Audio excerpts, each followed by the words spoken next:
Dipan Mehta joins us. Let's connect with him. Let's take the market conversation forward with him. I'm joining Dipan Mehta right now. Let me put it this way.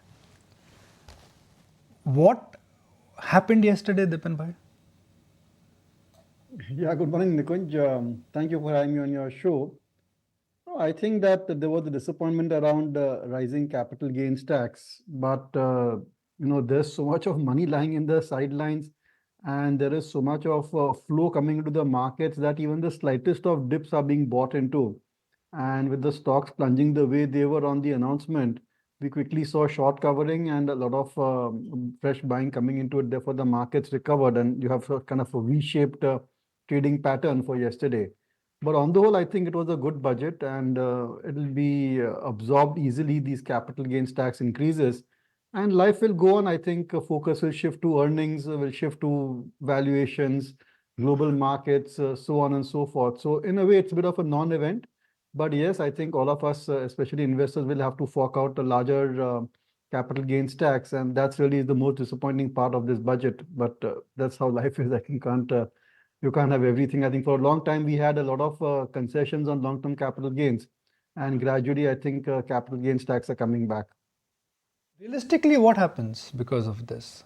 If interest rates they go higher, it eats into P multiple. If taxes they go higher, it eats into future cash flows.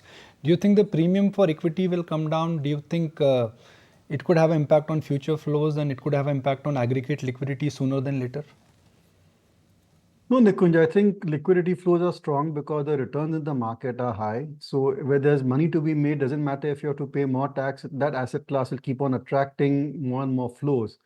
But very importantly, what has happened is that there has been level playing field in terms of taxation in this budget, which means other asset classes like gold, real estate, debt market instruments, they have been brought more or less at par with equity.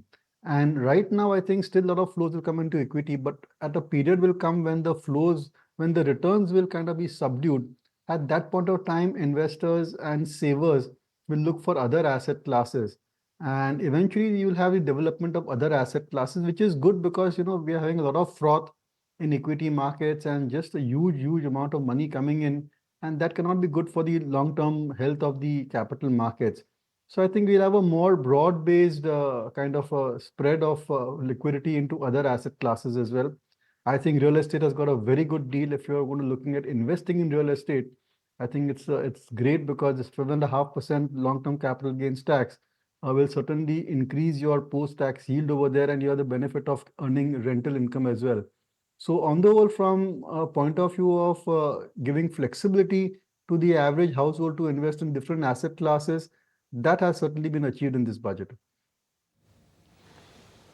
Dipan, morning. There was also that focus when it comes to the entire consumption space. And while there was a bit of a thrust on that, the direct rural consumption stimulus, it seems this time around, was missing. There was no direct positive in the budget to aid the rural demand.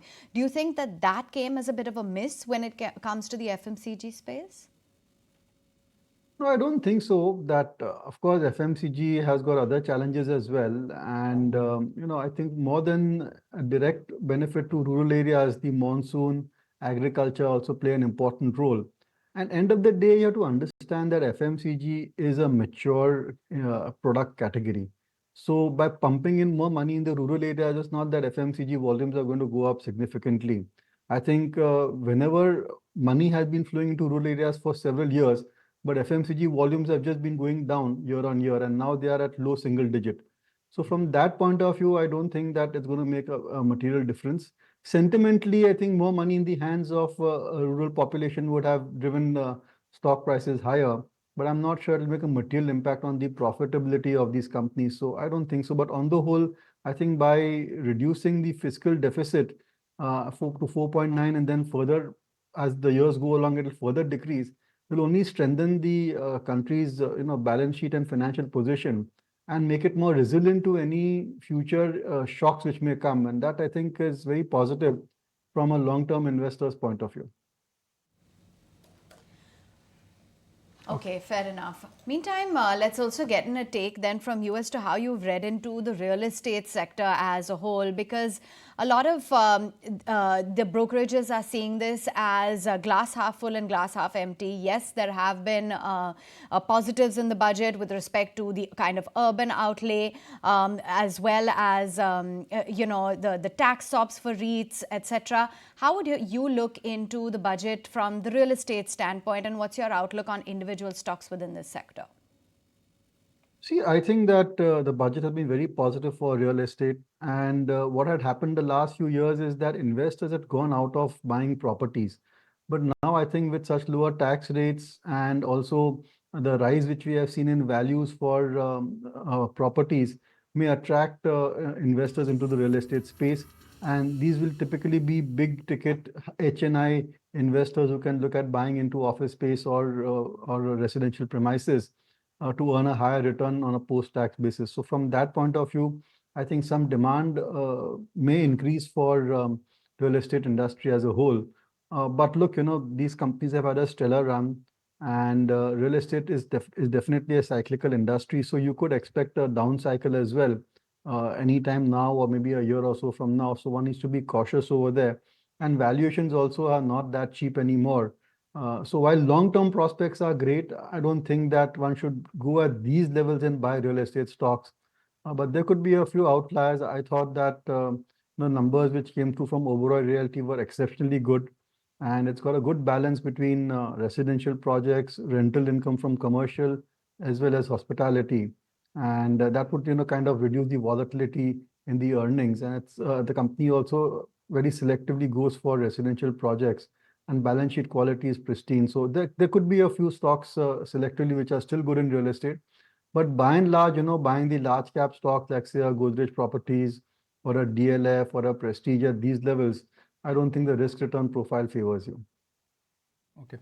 Are there any clear set of winners according to you after budget? For example, any theme sectors which do you mind could be the next focus area? No, Nikunjan, you shouldn't expect it also. End of the day, the budget is purely a statement of intent, and typically they want to, give encouragement to certain class of population like women, youth, and to certain sectors like maybe agriculture. I mean, at best, one winner could be something like an Avanti feed because they have increased the allocation for, shrimp farming, but they have also reduced the custom duty, I believe. So, I mean, but it's not such a high conviction winner according to me. But what I see in the market just now, Nikunj, is there is a flight to safety. And definitely, I think a lot of investors are going towards defensive stocks like technology, pharma, even FMCG stocks have started doing well, although we may not like the sector, but certainly we are seeing an outperformance over there. And at the same time, the earning season so far has not played out as well. And some of the cyclicals, you are seeing slowdown in earnings. So what I'm seeing in the market is a nice gradual churn away from cyclicals, industrials, commodities, maybe even real estate. Some of the, really the stocks which are done exceptionally well, the sectors which are done exceptionally well, into some of the laggards, like, as I said, pharma, IT, to an extent, FMCG as well. And we are seeing definitely underperformance taking place in the mid-cap stocks. So largely, I think this will be a tough market going forward and could be highly selective as well. What could be the downside because of the tax adjustment? I mean, it appeared yesterday that the downside is already got arrested. Do you think a meaningful adjustment happening in next couple of days as markets readjust to the new tax regime? No, Nikunj, it's done and dusted, discounted. I mean, 10 to 12.5% people will absorb it. End of the day, you have to pay money only if you earn the capital gains. And just because the tax has gone from 12 to 12.5, you're not going to reduce your allocation to equity or cut your SIP or whatever strategy you had for the equity market. You're not going to make a big change because the returns are strong. See, stock market flows come because of strong returns, because of higher earnings, because of good fundamentals of the underlying economy and the companies, and that has not changed either before the budget or after the budget. So equities will remain a very attractive asset class. It's just that other asset classes which were neglected, gradually they will get more and more attention, and over a longer period of time, maybe 2 3 years or so, you will find that investors will look at other choices as well. These days, the way equity products were sold is like they were sold as there's no other alternative for you to park your savings except equity because of high returns and because of a very attractive tax structure. But now that will change, and eventually, I think wealth managers and other financial experts will start to advise large households, big savers to look at other asset classes as well.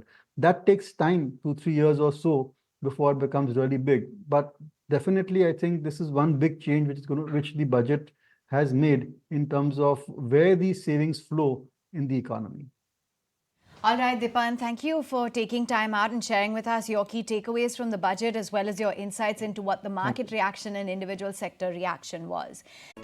If you like this video, then like, share and subscribe to ET Now.